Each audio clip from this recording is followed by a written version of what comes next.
Բարև ձեզ, պարոն Մարտիրոսյան, շնորհակալ ենք, որ համաձայնեցիք այս եթերին։ Մի քանի թեմաներ ենք առանձնացրել, որոնց հետ կապված կլսենք նաև ձեր տեսակետը։ Եվ այսպես երևի երկու մասի բաժանենք մեր եթերը՝ Հայաստան, հետո արդեն նաև միջազգային իրողություններ։ Հայաստանում կայացան ընտրություններ ազգային ժողովին, նախ ինչպես է գնահատում այս ընտրությունները։ Հաջորդիվ նաև մենք ականատեսը եղանք խայտառակ ընտրախախտումների, ապօրինությունների, այս ամբողջությամբ փաթեթները ներկայացված են Սահմանադրական դատարանում։ Գիտեք, որ այս օրերին Սահմանադրական դատարանում նիստեր են ընթանում այս խայտառակությունն ապօրինությունների վերաբերյալ։ Խնդրեմ, ընտրության գնահատականը ՍԴ դիմել համեցեք։ Դե ինձ համար զարմանք չպատճառեց արդյունքը։ Տեսեք, միջև ընտրությունները մենք պետք է հստակ հասկանայինք, որ իշխանությունները բոլոր լծակները ամեն ինչ անելու են, որ իշխանությունը պահեն։ Այդպիսի բան չկար, միջոց չկար, որ իրանք չէին կիրառելու իրանց իշխանությունը պահելու համար։ Ոստի ոչ մի զարմանալու բան չկավ, admin ռեսուրսը օգտագործում էին, նախընտրական փուլը իհարկե խայտառակություն էր, ընտրությունը տեսանք ինչ խախտումներով տեղի ունեցավ եւ այդ խախտումները հիմա էլ քննարկվում են, ընտրություններից հետո էլ տեսանք ինչ խախտում տեղի ունեցավ, այսինքն մի կուսակցության ամբողջ ձայները կարելի է փոշիացնել եւ ձայներից նաեւ մեծացնել քո ուրեմն կուսակցության ներկայությունը որպեսզի հասնես ցանկացած ուրեմն նպատակին, բայց իրանք չասան իրենց ցանկացած նպատակին, որովհետեւ ցանկացած նպատակներ ունենալ սահմանադրական մեծամասնություն, սա չի նշանակում, որ խաղը ավարտված է, հա, որովհետեւ իրանք շարունակելու են, փորձելու են, ճնշում են գործադրելու, հենց որ նոր ուրեմն ազգային ժողովը ձևավորվեց, բարձա ինչ են փորձելու անել, ինչ որ անդիմախոսներին փորձեն իրանց ճամբար տանել եւ այլն, բայց սա ժամանակ է պահանջելու, այնպես որ չի կարելի ասել, որ իրանք ամբողջությամբ հասան իրանց նպատակին եւ դա էլ անորոշ պահ է։ Մինչեւ հիմա պարզ չի անդիմությունը ինչ որոշում է կայացնելու, վերցնել մանդատները, չվերցնել մանդատները, խնդիրը կա։ Ինչ վերաբերում է ՍԴ-ին, ես մեծ հույսեր չունեմ, պարզա որ պետք է գնար անդիմությունը այդ քայլին, իրական անդիմությունը պետք է գնար այդ քայլին, որովհետև ի վերջո առանց ՍԴ-ի նույնիսկ ասենք անդիմությանը չբավարարող որոշում եթե կայացնի, պարզ կլինի, որ դա նաև կողմնակալ որոշում է, որովհետև ըստ էության պետք է կամ նոր ընտրություններ անցկացնել երկրում այսպիսի պայմաններից հետո, որը անհնար է պատկերացնել, կամ գոնե պետք է վերահաշվարկվեն եւ բարգավաճը պետք է ստանա ինչ որ ստացել էր, այսինքն 4%-ից մի քիչ ավել։ Բայց ինձ ավելի կարևոր է հասկանալ ինչու մենք եկանք այստեղ հասանք եւ դրա պատասխանն էլ է պարզ, որովհետև անդիմությունը չկարողացավ բանակցել ճիշտ ձևով նախընտրական կոալիցիա չձևավորվեց եւ իշխանությունները կարողացան ստեղծել կոալիցիա, այսպես կոչված փոշիացնող կուսակցությունների կոալիցիա, հա, որ կուսակցություններ, որոնք որ պարզ էր, որ 2%-ից 3%-ից ավել հույս չունեն, որ հավաքելու են, բայց միևնույն է գնում են ընտրության։ Այսինքն ինչպիսին պետք է լինի տրամաբանությունը այդպիսի կուսակցության, որ իրանք գնում են մասնակցության, կամ անձնական ամբիցիաներն են, կամ իրանք ուղղակի կատարում են իշխանության կամքը, այսինքն իշխանությանը պետք է փոշիացնել եւ եթե բարգավաճը նույնիսկ չհաշվենք այս պահին, առանց բարգավաճի ձայների մոտ 13%-ից ավել իրանք կարողացան փոշիացնել։ Դա իրանց ռազմավարության ամենակարևոր նպատակներից էր, երկրորդն էր պահել ցածր մասնակցությունը, բայց դա այդքան էլ չհաջողվեց։ Տեսեք, մենք խոսում ենք դրա մասին, որ մեր սահմանադրությամբ այսօր բոլոր քաղաքացիները 18-ից ուրեմն մեծ կարող են մասնակցել ընտրություններում, առնվազն ընտրեն, եթե բայց մենք ունենք զգալի մաս բնակչության, դա կազմում է տարբեր հաշվարկներով 400,000-ից մինչև 600,000 ընտրող, որոնք երկրում չեն գտնվում։ Հիմա Ռուսաստանում են, Ուկրաինայում են, Եվրոպայում են, Միացյալ Նահանգներում դա կապ չունի։ Մենք ունենք մոտավորապես 600,000, որ չեն մասնակցում ընտրություններում։ Դա իհարկե ամիջապես արդեն իջացնում է հնարավորությունը, բայց երբ որ մենք ասում ենք, որ այս ընտրություններում մասնակցությունը 58% էր, դա այդպես չի, որովհետև մենք հաշվում ենք որ թվից ենք մենք այդ 58-ը հաշվում ենք ամբողջը, հա, այդ դրսում գտնվող ընտրողների, որոնք պարզապես չեն կարող մասնակցել։ Իսկ նրանք, ովքեր որ ուզում էին մասնակցել, սկսվեցին ինչ-որ պատմություններ, թե իբրև իրանք կաշառքով պետք է գան Ռուսաստանից եւ մասնակցեն եւ այլն, որը որ փաստորեն կեղծ էր։ Սա շատ կարևոր է հասկանալ, որ ընդդիմությունը կոալիցիա չկարողացավ ստեղծել, իսկ եթե ստեղծեր կոալիցիա, հիմա դժվար է ապացուցել, ասել, որ միանշանակ կարելի է ասել, որ եթե լիներ միասնական ճակատ, եթե մի ուժի շուրջ համախմբվեին, ավելի մեծ հաջողության կհասներ ընդդիմությունը,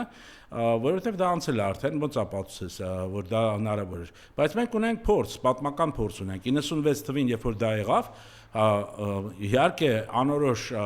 ուրեմն ընտրողները եւ դրանց թիվը շատ մեծ էր, այս հանգամել մեծ էր Հայաստանում, ավելի մեծ էր հավանականությունը, որ կողորոշվեին ի օգուտ ընդդիմությանը։ Բայց դա տեղի չունեցավ։ Հիմա մենք կարող ենք իհարկե զբաղվենք վերլուծությունով, ինչու տեղի չունեցավ, ինչու չկարողացան բանակցել, գտնել այդ հանուն ընդհանուր շահի կարողանան։ Իրանք գնացին այս ընտրություններին մեծ մասամբ, իբրև սա, գիտեք, ծրագրերի պայքար է, այսինքն մրցակցություն է։ Մենք ունենք ծրագիր, իշխանությունները ունեն ծրագիր, այ մենք ավելի լավ ծրագիր ենք ներկայացնում։ Բայց դա այդպես չէր։ Եթե ծրագրերի մասին է խոսքը, մենք տեսանք, որ բանավեճերի ժամանակ ոչ այնքան քննարկում էին ծրագրերը, այլ այսօրվա իշխանության ուրեմն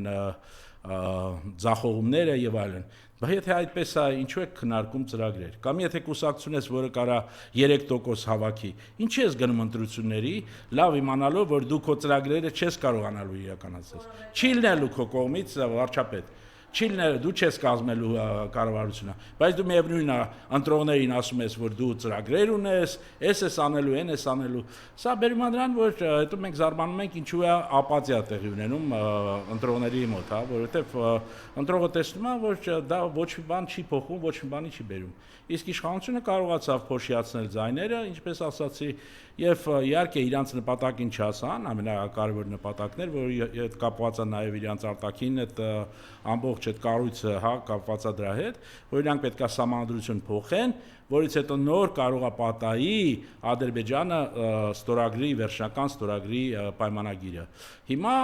պարզ է, որ եթե դա ձախողվել է, դա էլ կախված է հիմա երբ է լինելու համանդրությունը, երբ է փոխվելու եւ ինչ եղանակներով են իրանք փորձելու նոր համանդրություն փոխել կամ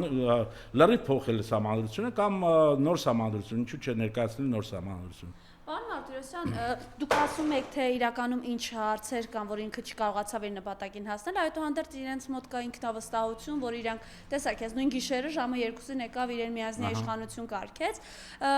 ու այս ամենի ֆոնին մենք տեսնում ենք հետընտրական ագրեսիան այս իշխանության կողմից իդեմս Փաշինյանի։ Սա ինչով է պայմանավորված։ Դե ինքը ասում է, որ ինքը կրկոտ է, բայց այստեղ խնդիրը նրանում է, որ իհարկե, երբ որ դու չես հասնում քո նպատակին, իսկ նպատակը որն է, եթե մենք նայենք տեսնենք ինչպես Euronews-ը մի պակար, չէ, որ իրանք հրատարակեցին իբրև հարցումների վրա հիմնված բանը։ Իրանք տալիս էին 65% իշխող ուժին։ Դա ցանկությունն էր, ոչ թե իրականությունը, հա, սոցիոլոգիայի հետ ոչ մի կապ չունեցող թիվ էր։ Եվ իրան թվում էր, որ ինքը կարողանալու է ստանալ ամիջապես ստանալ մեծամասնությունը։ Հիմա ինքը փաստորեն տեսնում է, որ առնվազն 500,000-ից ավել ընտրող չի ընտրել ԿՊ-ն, ինքը հասկանում է, որ այդ թիվը ավելի մեծ կարող է լինել, եթե իրանք չօգտագործեին admin ռեսուրսը, եւ հասկանալի է, որ այս պայմաններում ոչ մի հանրակրվեի մասին խոսք չի կարող գնալ, միայն հույսն է ուրեմն փոխել համանդրությունը ազգային ժողովում։ Այնտեղ էլ պետք է նոր պայքար լինի եւ անորոշություններ կա։ Ինքը երևի համոզված է, որ ինքը հաղթահարելու է այդ անորոշությունները, բայց այդ կամ էլ հեշտ չի համոզել Գաջիևին, հա, որի հետ Դիլիջանում իրանք հանդիպում էին, Ալիևին, որ մի քիչ էլ ժամանակ է պետք, որ ես այս խնդիրն էլ լուծեմ, հետո նոր կփոխեմ համանդրությունը։ Սա է իր խնդիրներից մեկը։ Իրանք մեզ չեն ասում ինչ օրակարգով էր եկել, ինչ հարցեր են քննարկել, բայց պարզ է, չէ, պետքա եթե գալիս է, իրանք ունեն, մենք գիտենք, հեռախոսային կապ ունեն իրանք կարող են հեռախոսով ինչ որ հարցեր քննարկել, բայց երբ որ կա 1 կամ 2% նույնիսկ հավանականություն, որ կարող է գաղտնալսվի հեռախոսաձայնով ինչ որ այդ կապը, հա, պարզ է, որ ավելի հեշտ է եւ ապահով է անձամբ հանդիպել եւ քննարկել։ Իսկ ինչը պետք է քննարկեին։ Իհարկե պետք է քննարկեին այս կետից ոնց են գնում դեպի ընդհանուր նպատակ։ Իսկ որ նպատակները իրանց ընդհանուր են, այստեղ ոչ մի կասկած չպետք է լինի այլևս։ Մենք գիտենք, որ ԿՊ որոշակը Գուբերնիան ազգային ժողովի նախագահի թեկնածու լինի եւ առաջինը շնորհավորեց նրան ԿԼՉ։ Պատահական էր արդյոք։ Դե եթե մենք հասկանում ենք ինչ ուղղությամբ է տանելու երկիրը ԿՊ-ն, դա ակնհայտ է, չէ, իրանք ասում են։ Ուրեմն պետք է իրանք փորձեն Ռուսաստանից ազատվեն, իրանք դա կոչելու են եվրոպական ճանապարհ, բայց հիմնականում դա եվրոպական ճանապարհ չի, դա թուրքական ճանապարհն է։ Ուրեմն պետք է լինի այնպիսի մարդ, որը որ Թուրքիային եւ Ադրբեջանին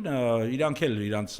ոնց որ ոչ թե ֆորմալ ձևով, բայց ինչ որ ասեն դաբրոն տալիս են։ Այս մարդու հետ մենք խոսել ենք, փորձել ենք եւ իրան վստահում են։ Վստահելի մարդը ոչ թե բնակչության համար Հայաստանի, այլ իրանց համար վստահելի է, որովհետեւ դե մենք պարզ է, որ այդ բանակցությունները փակ են, գաղտնի են եւ այլն, բայց եթե իրանց ձեռնտուփ չլիներ, իրանք մինչեւ ընտրությունները չէին ասի, որ ուժն են իրանք ուզում տեսնել Հայաստանում իշխանության։ Մենք նաև տեսանք, որ ընտրություններից հետո անմիջապես ադրբեջանցիները էլ ավելի սրեցին այն խոսույթը 300,000 ադրբեջանցիների Հայաստան գալու հարցը։ Ես խնդրեմ ես ասել ձեր տեսակետը եւ նաեւ արդեն ադրբեջանցի պատգամավորը եւ ոչ միայն ամենաբարձր մակարդակները խոսում են, որ Հայաստանի իշխանությունները պետք է հաշվի նստեն տարածաշրջանի իրողությունների հետ եւ չկայքերներում դրանք պետք է վերադառնան իրենց հայրենի հողեր։ Դե սա սպասելի էր, այստեղ զարմանալու ոչ մի բան չկա, որովհետեւ այդպիսի մեծ ռազմավարական նպատակ իրանք նոր չի որ դրել են եւ այդ կառույցն նոր չի որ ստեղծվել է, հա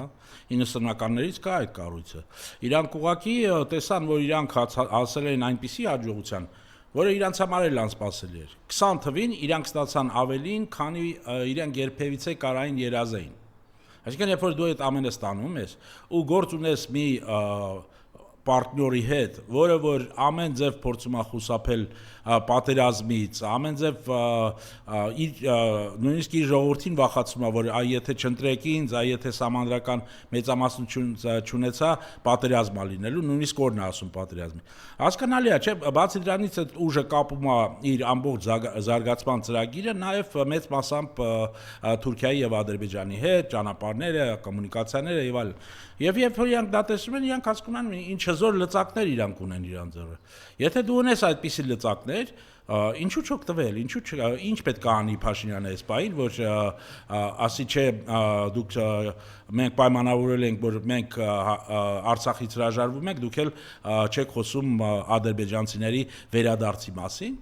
Իհարկե չէ, իրանք անելու են ինչ որ հնարավոր է անել, քաղաքականությունը վերջո դրա արվեստն է, հնարավորի արվեստն է, դու ես տվել իրանց այդ հնարավորությունը, դու տվել ես իրանց այդ հնարավորությունը։ Ես հիմա չեմ կարող թվերով ասել 300,000 ամիջապես լինելու, բայց այն որ դա լինելու է օրակարգում այդ խնդիրը եւ իրանք պատրաստ են միգուցե փոքր քայլերով, բայց գնան այդ ճանապարհով, դա միանշանակ։ Իսկ մեր իշխանությունները չունեն ոչ ռեսուրս ունեն դիմադրելու, այս ներկայի իշխանությունները, ոչ ռեսուրս ունեն, ոչ էլ ցանկությունը։ Տեսեք, նույնիսկ Իսրայելը դեր վերջնական կնեսետում դեր պետքա ուրեմն լսումներ լինեն այդ հարցով, բայց կառավարությունը ճանաչում է ցեղասպանությունը, հա հա ուշացումով ասում ենք, բայց ճիշտ բանը նաև ուշացումով անելը դա ճիշտ բան է եւ այլն։ Ինչ ասում մեր իշխանությունը ասում է, որ չի ուզում, որ այդ խնդիրը ինչ որ ինստրումենտալ ձևով կիրառվի, հա, գործիք դառնա կամ քաղաքական գործիք եւ այլն։ Մի կողմից ոնց որ ճիշտ են ասում, հա, որ բոլոր երկրները երևի այնպես չի, որ բարոյական իրանց բանից են ճանաչում, որովհետեւ եթե միայն բարոյական բանը լիներ, հաշվարկված չլինեին իրենց շահերը, միգուցե եւ բոլորը արդեն շուտվանից ճանաչել էին։ Այստեղ կա ինչ որ մի մաս ճշմարտություն, բայց նաև պարզ է, չէ, որ իրանք չեն ուզում, որ այդ հարցը ինչ որ շարունակի խնդիր լինի թե Թուրքիայի, թե Ադրբեջանի։ Լավ, ասենք թե Թուրքիան պարզ է, չէ, Թուրքիայի մասին է ի վերջո, Օսմանյան կայսրության, բայց տեսեք Ադրբեջանը ինչ դիրք է զբաղացրել։ Ադրբեջանը ինչ փորձում է արդեն ճնշում գործադրել Իսրայելի իշխանությունների վրա, որ դա սխալ քայլ է, մի ճանաչեք եւ այլն։ Այսինքն իրանք միասին են գործում, միասին ունեն ծրագրեր, միասին ունեն ինչ որ նպատակներ։ Եվ այդ նպատակները, ծրագրերը իրականացումը նաեւ ենթադրում է, որ Հայաստանը պետք է լինի, եթե լինելու է շատ թուլացած, ամբողջությամբ իրանցից կախված, մի պետություն լավ կլինի կարլիկ պետությունների նման, հա, որ ոչ մի ելք դեպի ծովեր չունի, ամբողջությամբ իրանցից կախված է եւ այդ դեպքում իրանք կհամարեն, որ խնդիրը վերջնական լուծում է ստացել։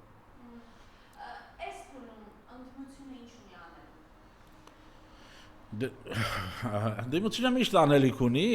իհարկե հիմա ավելի դժվար պահ, որովհետև ես չեմ տեսնում հնարավորություն, որ ընդդիմությունը կարողանա նույնիսկ եթե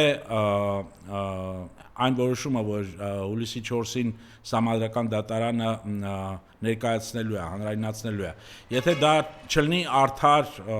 ընդդիմության տեսակետից իհարկե, արդար որոշում, որ իրանք կարողանալու են փողոցը մոբիլիզացնել եւ այնպես մոբիլիզացնել, որ դա այնպիսի ճնշում գործադրի իշխանությունների վրա, որ իրանք մտածեն կամ նոր ընտրություններ անցկացնել կամ նույնիսկ հրաժարական տալ եւ այլն եւ այլն։ Ես չեմ տեսնում այդպիսի սցենար։ Եթե կա այդպիսի սցենար, դրա հավանականությունը համարյա թե չնչին տոկոսներ է կազմում։ Այո, իրանք կարող են համախմբվել եւ փողոցային ինչ-որ բան անցկացնել հիմա, բայց դա չի լինելու ամենավորոշիչ ուրեմն բանը, իշխանությունը փոխելու։ Այստեղ հարց է ծագում, արդյոք ուրեմն իրանք պետք է հրաժարվեն մանդատներից, թե իրանք պետք է վերցնեն այդ մանդատները Սահմանադրական դատարանի որոշումից հետո։ Ես իրանց տեղը իհարկե չեմ կարող ոչ խորհուրդ տալ, ոչ ասել ինչ ալնելու, բայց ես պատկերացնում եմ, որ այստեղ կան երկու հարթակ, հա, մեկը բարոյականն է, այսինքն բարոյական ինչ նշանակում, դուք խոստացել եք, որ հունիսի 8-ից իշխանությունը փոխվելու է, որ լրիվ այլ իրավիճակ է լինելու, իսկ այդ ամենը տեղի չունեցավ, դուք շարունակում եք այն նույն խաղը, որը կար 21 թվից։ Այդտեղ իրանք կորցնելու են իհարկե ինչ որ զանգված եւ զգալի երևի զանգված հիասթափվելու է եւ ավելի բացասական է վերաբերվելու այդ հնարավորություններին։ Բայց դրա հետ միասին կա երկրորդ հարթակը, որը քաղաքականն է։ Քաղաքական հարթակում հաշվարկները պետք է լինեն իրատեսական, ես երբ որ ասում եմ մակիավելյան, ես նկատի ունեմ իրատեսական։ Այսինքն իրատեսական քաղաքական հաշվարկը անելու համար դու պետք է լինես այդ ընդդիմության ինչ որ մեջի ներսից հասկանաս, հա, իրանց հնարավորությունները, կարողությունները, ցանկությունները, ինչ են իրանք պատրաստ, ինչ պատրաստ չեն անել։ Այնպես որ ես չգիտեմ իրանք ինչ են որոշելու, բայց ամեն դեպքում մանդատները վերցնել եւ շարունակել պայքարը ուրեմն ազգային ժողովում երևի այս պահին ավելի քաղաքական տեսակետից, ոչ թե բարոյական, քաղաքական տեսակետից ավելի ճիշտ է, քան մանդատներից հրաժարվելը։ Որովհետև դա հեշտացնելու է, ես համոզված եմ, հեշտացնելու է իշխանության ուրեմն այդ սահմանադրական մեծամասնությունը ձևավորելը եւ այլ հարցերը լուծելը։ Պարոն Մարտիրոսյան, ավտորիտար բռնապետական ռեժիմ հաստատելու համար այդուհանդերձ ռեսուրսներ են պետք, ֆինանսական եւ ոչ միայն շարունակի ունենալ այս իշխանության կտան։ Իհարկե, տեսեք, մենք իրանք սա կարան կոչեն հիբրիդային պատերազմի համար, գումարներ եւ այլն։ Մենք այսօր ես չգիտեմ թվերը, բայց իմ կարծիքով Երևանում փողոցից դուրս գալիս ամեն քայլափոխին ոստիկանն է, նմանավանդ կենտրոնում։ Սա ինչ է նշանակում։ Սա նշանակում է, որ հանրային գումարները, այսինքն հարկատուի գումարները, իրանք որոշում են, որ պետքա ոստիկանությունը ուժեղացնեն, եւ դու չունես ոչ մի ազդեցություն։ Ես դրա համար եմ ասում, մենք կոչում ենք սա ներկայացական ժողովրդավարություն, բայց սա ոչ ժողովրդավարություն է, ոչ էլ իհարկե ներկայացական է, որովհետեւ այսօր դուրս գանք ձեզ այդ փողոց, մարդկանց կանգնացնենք փողոցում, հարցնենք ով է ներկայացնում իրենց շահերը, ոչ թե կուսակցության անունով, այլ ով է ներկայացնում իրենց շահերը, ով է ներկայացնում այդ որոշումները, որ կարևոր որոշումները իրանց համար, որ պետք է ընդունվեն եւ ընդունվում են, ով է ներկայացնելու իրանց շահերը այդ ընթացքում։ Իհարկե ոչ մեկ չգիտի դրա մասին, ոչ էլ պատկերացում ունեն թե ինչ է տեղի ունենում։ Այսինքն իրանք ունեն կարտ բլանշ, մեծամասնությունը ձևավորված է, ոնց ուզեն որոշումներ կայացնեն։ Պետք եղավ կուժեղացնեն ուրեմն ուժային բլոկը, պետք եղավ էլի գումարներ իրանց կհատկացնեն, պարգևավճարներ կտան, դա էլ կլինի ոստիկանապետություն, դա էլ կլինի ավտորիտարիզմ, ինչու՞ չէ։ Բացի դրանից իրանք ունեն կարտ բլանշ նաև դրսի խաղացողներից։ Հա, Ռուսաստանը, չեմ լսել, որ Չինաստանը նաև շնորհավորի կամ ճանաչի արդյունքները ընտրությունների, բայց Արևմուտքը միանշանակ ասում է, որ սա ժողովրդավարություն է, շնորհավորում է, դեր խնդիրը դեր քննարկվում է սահմանադրական դատարանում, իսկ Եվրոմիությունը արդեն շնորհավորել է, որ իրանք արդեն հաղթած ուժ են։ Այսինքն սա ինչի մասին է խոսում։ Սա խոսում է դրա մասին, որ ինքը ինչ էլ անի, իրանք աչքերը կփակեն։ Իրենք աչքերը կփակեն։ Ես խոսքս հիմա Եվրոմիության այդ ղեկավարության մասին է, հա։ Իրանք այլ շահեր են հետապնդում, այդ շահերի համար իրանց պետքա, որ այս ուժը մնա իշխի Հայաստանում։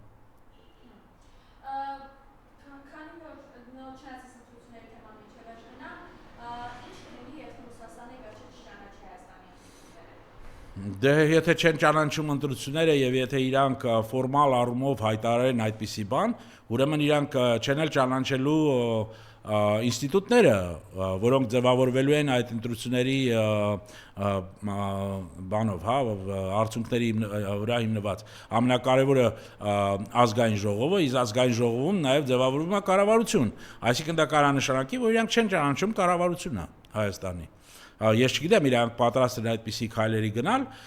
բայց այս պահին, եթե իրանք չեն ճանաչում, դա է նշանակում։ Միգուցեև իրանք վերցրել են պաուզա, ինչ որ չափով, եթե ոչ առաջի դեմքերով, այլ ինչ որ բաներ, քննարկումներ եւ ինչ որ կանալներ կա կոմունիկացիոն Մոսկվայի հետ, որ Մոսկվան կարող է ճանաչի, այ եթե սահմանադրական դատարանի որոշումից հետո նոր մենք ճանաչենք։ Տեսնենք, բայց եթե շարունակի չճանաչել, դա միանշանակ նշանակելու է, որ ում էլ ընտրեք վարչապետ, ում էլ ընտրեք կառավարության անդամ, եթե իրանք չեն ճանաչել ընտրությունները, տրամաբանական դա նշանակում է, որ չեն էլ ճանաչում կառավարությունը։ Եվ գիտենք, որ տեսնում ենք այս Ռուսաստանի պատժամիջոցները ստեյության, սանկցիաների տակ Հայաստանը, երբում ենք հետ կապված Նիկոլ Փաշինյանը ստեյության վերջերս այդ հապկի նման էլի, հիմա հապկը կա թե չկա, հիմա նույնը անում է երբումի բարակը, երբումը կա թե չկա կվասեն, սա ինչի հանգստի հաշվի առնելով նաև որ առաջիկայում ինքը պատրաստվում է գնալ միջկառավարական իսկին։ Դե ինքը ճիշտ է ասում, սանկցիաներ չեն սրանք, այսինքն Ռուսաստանը չի հայտարարել սանկցիաներ։ Ռուսաստանը ասում է, որ կան չափանիշներ, կան ստանդարտներ, որին չի համապատասխանում ձեր արտադրությունը, հա։ Հիմա եթե դա է խնդիրը, դու ուրեմն պետք է կարողանաս ինչ որ բանակցես, ինչ որ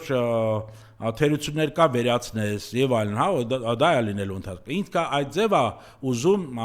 խնդրի շրջանակը այդ ձևը ուզում ներկայացնի մեզ, հա, որ խնդիրը դրանում է, որ իրանք շարունակելու են բանակցել եւ խնդիրներ կա լուծելու են, այդ Իրանը այս տարի չէ, բայց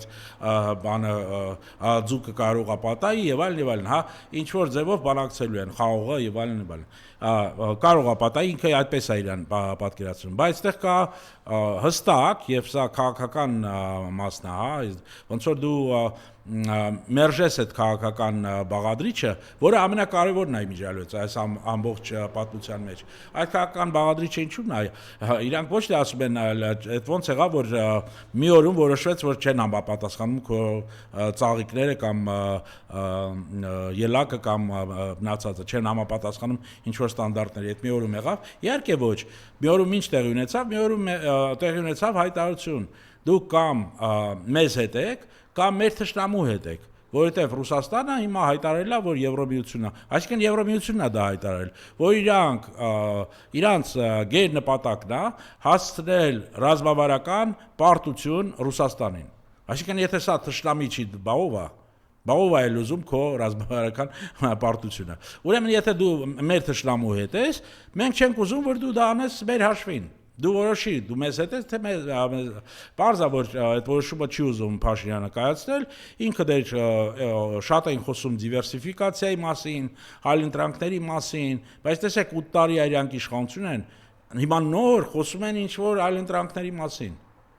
Բայց 8 տարի դուք ինչ եք անում, ինչով եք զբաղված։ Դուք չեք հասկանում, որ միևնույնն է պետք է այդ այլընտրանքները զարգացնել։ Թե միջև Օսկորին չասավ, դրա մասին չսկսեցիք մտածել։ Եվ ինչ այլընտրանքներ եք ստեղծել։ Հիմա ափալ-թափալ ինչ որ այլընտրանքային ինչ որ լուծումներ են փորձում գտնել եւ ներկայացնել այնպես, ինչպես իբրև դա համապարփակ ինչ որ լուծումներ են տվել արդեն իրանք այդ խնդրին։ Իհարկե լուծումներ դեռ չկան։ Եվ գնալով իհարկե վատանալու է, որովհետև Ռուսաստանը, ոչ միայն Ռուսաստանը, ասենք, հարցը այսպես է դրված, որոշեք, եւ այդ որոշումը պետք է լինի կամ հանրաքվեեք անցկացնում ձեր ժողովուրդը ասում է ուր է ուզում գնալ եւ խնդրեմ գնացեք Եվրոպա, կամ դուք որպես կառավարություն այդ որոշումը կայացնում եք, որը մեկը մեզ բավարարելու է դեկտեմբերի 2-ը ժամանակ ունեք, խնդրեմ, ձեր որոշումն է։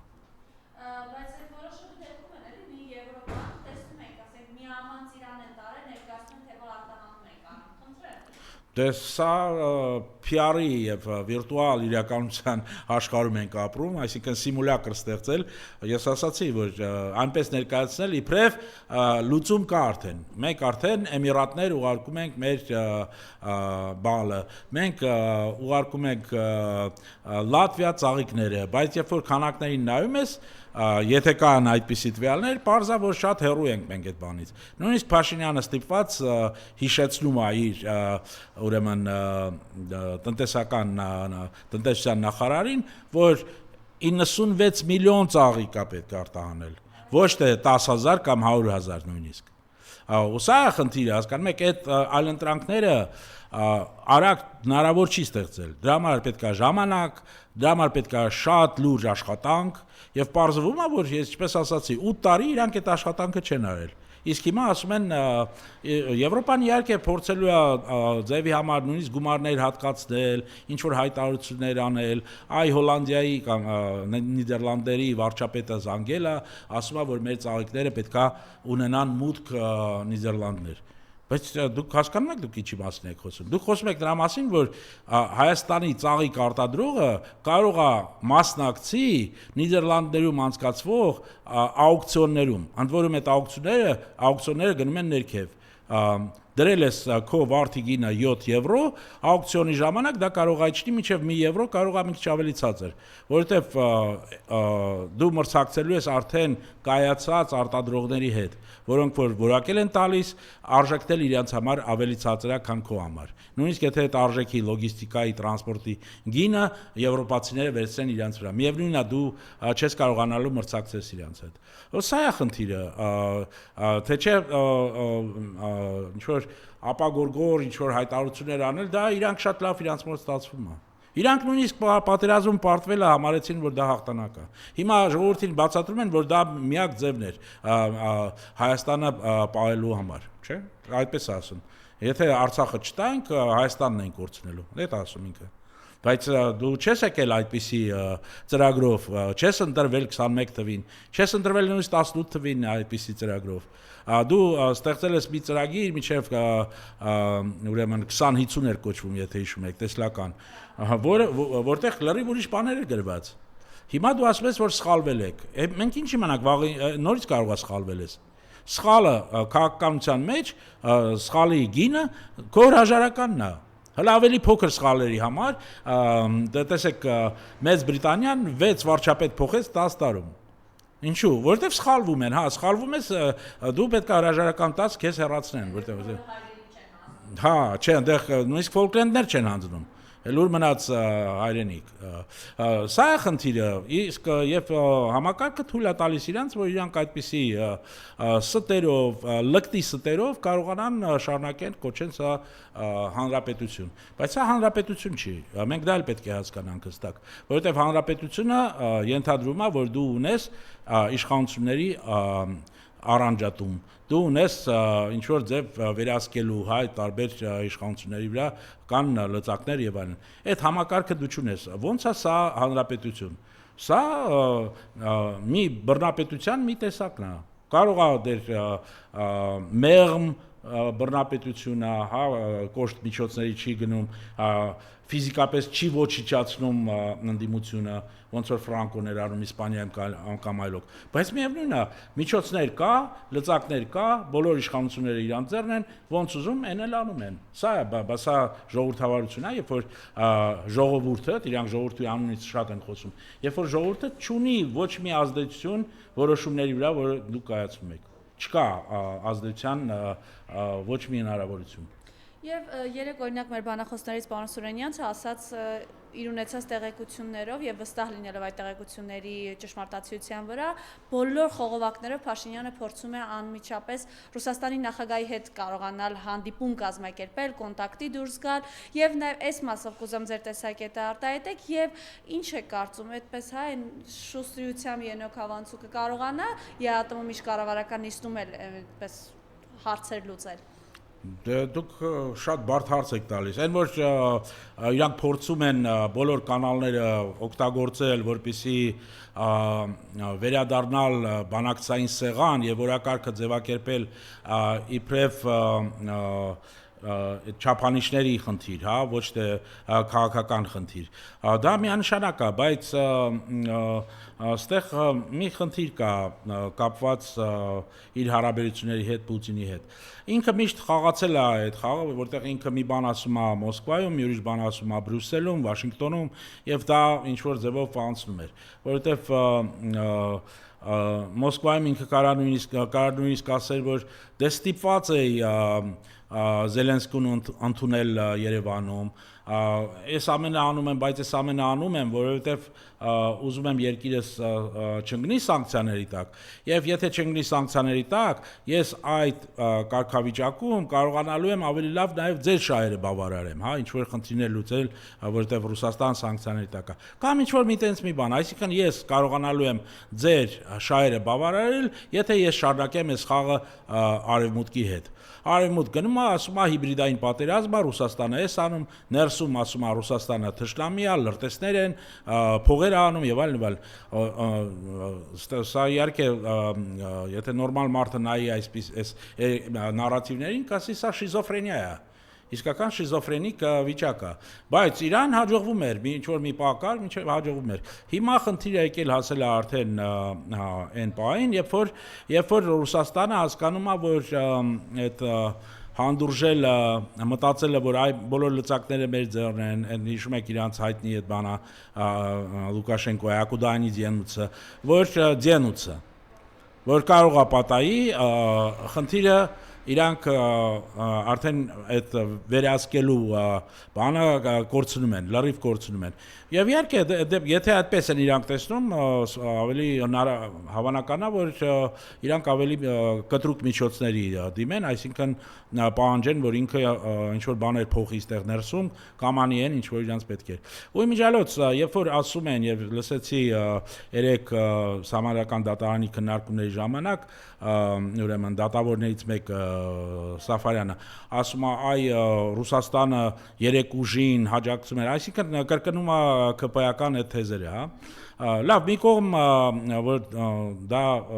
դատարանում այդպիսի հայտարարությունների համար քաղաքական այդ կողմնակալությունը պետք է տեղի չունենար։ Դա մի կողմ դնենք, բայց տեսեք, Ռուսաստանը ի տարբերություն Եվրոմիությանը, Մակրոնին, Թրամփին, Վենսին, չեմ ասում էլ մեր թուրք հարևաններին, հա, չի ասել, որ ցանկություն ունի, որ որևէ մի ուժ հաղթի։ Ինչ էր ասում Պուտինը։ Պուտինը ասում էր. «Ստեղծեք հավասար պայմաններ, որ այն ուժերը, որոնք որ կոչում եք պրոռուսական, նրանք էլ կարողանան հավասար պայքարեն»։ Սա էր իրանց ասածը, ոչ թե մենք աջակցում ենք, որ իրանք պետք է հաղթած լինենք։ Ոնց կարելի է դա մեկնաբանել որպես աջակցություն ինչ-որ մի ուժի կամ ուժերի։ Այսինքն նա ասում է ստեղծեք հավասար պայմաններ, որովհետև դուք ասում եք, որ դուք մեր դաշնակիցն եք եւ կան պրոռուսական ուժեր, մենք ասում ենք ստեղծեք հավասար պայմաններ։ Բայց ուրեմն Արևմուտքը, Թուրքիան, Ադրբեջանը բոլորը ասում են, որ այս ուժը պետք է հաղթի անպայման։ Կամ եթե չհաղթի պատերազմ լինելու, ինչպես Ադրբեջանն կրկնում ասում էր նույնը, կամ Եվրոմիությունը եւ ամբողջ մամուլը, համարյա թե ամբողջ մամուլը, եվրոպական եւ արևմտյան եթե հետևում էր, այսինքն շրջանակը ինչպես էին ձևակերպել, որ կամ հաղթում է նոր պրոեվրոպական ուժը Հայաստանում, կամ իշխանության գալու են ուրեմն պրոռուսական ուժերը նորից։ Այսպես են իրանք ձևակերպել, եւ այդ ձևակերպումը համապատասխանում էր Փաշինյանի ձևակերպմանը։ Ինքն էլ էր այդպես, ներսում ինքը այդպես էր ձևակերպում։ Հիմա ես չգիտեմ Ռուսաստանում ինչպես են դա մեկնաբանում եւ ինչպես են հասկանում եւ ինչպես ինքը պետքա դրա տակից դուրս գա։ Երևի ասելու է դե ընտրությունները ասում էի, բայց ես դե այդպես չեմ մտածում իհարկե։ Ես մնալու եմ լոյալ եւ այլն եւ այլն։ Հիմա խնդիրը հետեւյալն է, վստահելու են, որ ինքը մնալու է լոյալ։ Ես այդ հարցի շուրջ կասկածներ կա իմ մոտ, որ իրանք այս ամենից հետո շարունակելու են իրան վստահել, որ ինքը վստահելի խաղացող է։ Ըստ էության սա առաջին անգամ է, որ Ռուսաստանը այսպես խիստ բանի տակ է վերցնում իրողությունները, հա, ճնշում կասեք թե Ճնշում է, իհարկե, չէ, ճնշում է։ Համաչափ պատասխան է, երբ որ դուք այդպես եք ձեզ պահում ձեր դաշնակցի հետ, ուրեմն ստացեք նաև այս պատասխանները։ Այսպես հա ձեր մինչև վերջ ոտքը գազի թողի Ռուսաստանը ձեզ։ Տեսեք, բոլոր պետությունները, սա միջազգային հարաբերությունների իրատեսական դպրոցի առաջի կուրսի ուսանողները սա են ասում։ Բոլոր պետությունները հետապնդում են իրանց շահերը։ Էլ չեմ ասում կայսրությունների մասին։ Իրանք բոլորը հետապնդում են իրենց շահերը։ Եթե Ռուսաստանը տեսնում է, որ իր շահերը կարող է պատահի վնասվեն կամ կարող է պատահի կորուստ ունենա շատ կարևոր հարցերում իր համար, իհարկե ինքը կարողանալու է երևի գնալ միջև վերջի գիծ, իսկ այդ վերջի գիծը նաև գազի գներն են եւ հազար ու մի այլ խնդիր։ Այ մենք խոսում ենք գյուղտնտեսական հարցերի արտահանման մասին, բայց ինչու՞ չէ մի հատ նայենք մենք ինչ ենք ներմուծում Ռուսաստանից։ Եվ եթե մենք նայում ենք ինչ ենք ներմուծում, այստեղ ավելի կարևոր կախվածություններ կա, հա։ Նույն ծորենը, նույն պարետանյութերը, այդ ամենը Ռուսաստանից է գալիս։ Հիմա դու եթե խզում ես քո հարաբերությունները այդ խաղացողի հետ եւ չես կարողանալու միանշանակ արագ կերպով նույնիսկ եթե գումարները տան, դու գումարը չես կարող որպես պարետանյութ օգտագործել, դու պետք է գնես այդ պարետանյութը։ Եվրոպացիք գնում են ռուսական պարետանյութը։ Եվրոպացիք այսօր էլ գնում են ռուսական համ գազը, համ նավթը, որոշ երկրներ գնում են։ Հիմա դու եթե այդ ամենից հրաժարվում ես եւ այլ ընտրանքները չունես, ես ասում եմ դու հայտնվելու ես շատ լուրջ ճգնաժամի մեջ, շատ լուրջ ճգնաժամի մեջ։ Սա է խնդիրը, բայց կգնա Ռուսաստանը միջև այդ գիծը թե չէ, ես չեմ կարող ասել, դա իհարկե որոշում է ոչ միայն ասում ենք Ռուսաստանը, բայց որոշում է վերջո մի մարդ եւ այդ մարդու անունը մենք բոլորս գիտենք։ Դուք անդրադարձաք ամեն դեպքում ձեր խոսքի ընթացքում Իսրայելի կողմից ցեղասպանության ճանաչմանը, բայց կա նաև այսպիսի տեսակետ, որ սա իրականում բլեֆ է, հաշվի առնելով, որ նաև Իսրայելում ընտրություններ են հոկտեմբերից սպասվում, խնդրեմ։ Չէ, դե իրանք ընթացքը սկսել են, դա իհարկե ողջունելի բան, երբ որ կառավարությունը մեծ ուշադրությունով ասում է, որ իրանք ճանաչում են եւ այլն։ Բայց դա վերջը չի, չէ, դա ընթացքի վերջը չի։ Մենք պետք է սպասենք, մինչեւ Քնեսեթն էլ այդ ամենը ուրեմն ճանաչումը վերջնական ուրեմն որոշում կայացնի այդ հարցում, այդ դեպքում մենք խոսենք։ Իսկ հիմա դեր սա կարող է պատահի լինի նաեւ ինչ որ ճնշման փորձ, հա, այսինքն իրանց հարաբերություններում Թուրքիայի հետ կան խնդիրներ եւ այդ խնդիրները ակնհայտ են կարծիքով ձեր տաղավարում մի անգամ խոսել էի նախկին իրանց վարչապետ Նավտալի Բենետը, որ ասում էր, որ Թուրքիան է լինելու, ոչ թե Պարսկաստանը, ոչ թե Իրանը, այս ամենից հետո ամենակարևոր ռազմավարական ուրեմն խնդիրը իրանց լինելու է Թուրքիան։ Այսինքն իրանք հասկանում են ինչա տեղի ունենում, իրանք տեսնում են նույնիսկ Սիրիայում ինչա տեղի ունենում, նույնիսկ այս պահին եւ այլ տեղեր, եւ միգուցե սա ասենց ինչ որ այսա վերջի ուրեմն բանն է, հա, նախազգուշացումն է Թուրքիա։ Եթե չփոխեք, եթե այս հարցերը չլուծեք, մենք գնալու ենք միջև Քնեսեթով ճանաչելու ենք եւ հետևանքները շատ վատ են լինելու։ Ինչ լինելու, եթե Թուրքիայի հետ պայմանավորվեն, եթե նույնիսկ ադրբեջանական ճնշումը, մեծ ճնշում բառն եմ օգտագործում, որովհետև եթե նայում ենք որտեղից է ստանում Իսրայելը նավթը, մենք հասկանում ենք, որ դա Ադրբեջանն է։ Այսինքն ինչով կավարտվի այդ խաղը, դեռ շուտ է ասել։ Նույն չի որ մեզ մոտ էլ շատերը արդեն ասել են, Իսրայելը ճանաչել է։ Ոչ, ճանաչել է դեր կառավարությունը։ Եկեք սպասենք, տեսնենք ինչ անելու Քնեսեթը։ Այդ ժամանակ կարող կխոսենք։ Եթե Քնեսեթն էլ ճանաչի, դա նշանակում է, որ իրանք իրոք արդեն չեն կարողանում գտնել եզրեր, իրանք տեսնում են, որ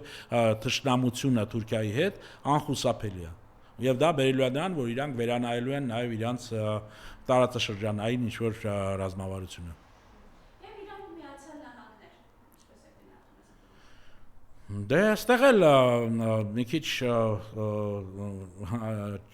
շատ էին ոգևորվել ոմանք, ասում են, որ սա արդեն խաղաղություն է, սա արդեն լուծումն է խնդրի եւ այլն։ Մենք տեսնում ենք, որ շարունակում են ինչ-որ